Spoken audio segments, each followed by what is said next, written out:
Consider for an example the game and play of the chess, which is a pastime of man, and worthy to exercise him in thought, yet by no means necessary to his life, so that he sweepeth away board and pieces at the least summons of that which is truly dear to him.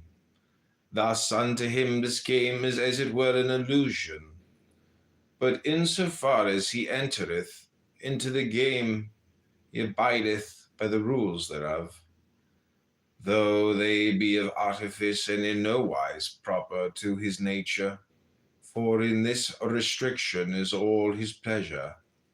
Therefore, though he hath all power to move the pieces at his own will, he doth it not, enduring loss, indignity, and defeat, rather than destroy that artifice of illusion.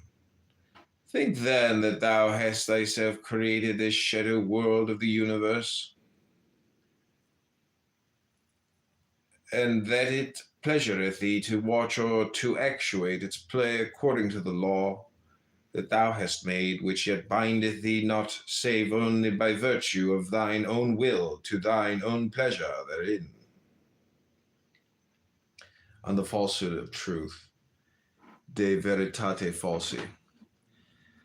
Moreover, this matter toucheth the nature of truth, for although to thee in thy true self, absolute and without conditions, all this universe, which is relative and conditioned, is an illusion, yet to that part of thee by which thou perceivest it, the law of its being or by coming is a law of truth.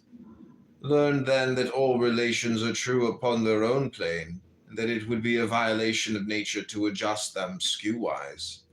Thus, albeit thou hast found thyself and knowest thyself immortal and immutable, beyond time and space, free of causality so thoroughly that even thy mind partaketh constantly thereof, thou hast in no wise altered the relations of thy body with its syndromics in the world whereof it is a part.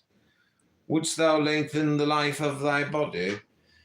Then accommodate thou the conditions of thy body to its environment by giving it light, air, food, and exercise as its nature requireth. So also mutatis mutandis do thou cherish the health of thy mind. Chapter 62, on the relations of illusions, De relatione illusionium. Of this will I speak further with thee, for here behold a great rock of ignorance on the one hand, and on the other a whirlpool of error. In this strait are many wrecks of magic ships. Knowest thou not that riddle of old, whether it be lawful to pay tribute to Caesar or no? Give therefore to the body the things of the body, and to the mind the things of the mind. Yet because of the interior harmony of all things that proceedeth from their original one nature, there is action and reaction of the one upon the other, as I have already set forth in this mine epistle.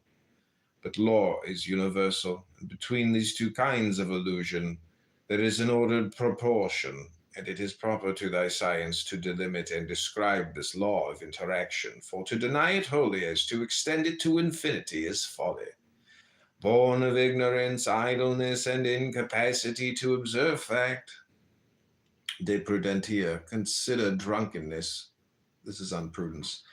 Consider drunkenness, how by variation of bodily conditions thou mayst alter its effect upon the mind, and the contrary, remembering the discipline of Theophrastus Paracelsus, how opposing wine to bodily exercise he obtained a certain purification and exaltation. Yet were he 7 times greater, he had not done this with oil of vitriol.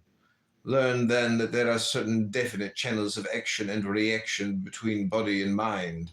Sound these and trim thy sails accordingly, not thinking that thou art in the open sea. And if so be that thou in thy sounding findest new channels, rejoice and map them for the profit of thy fellows.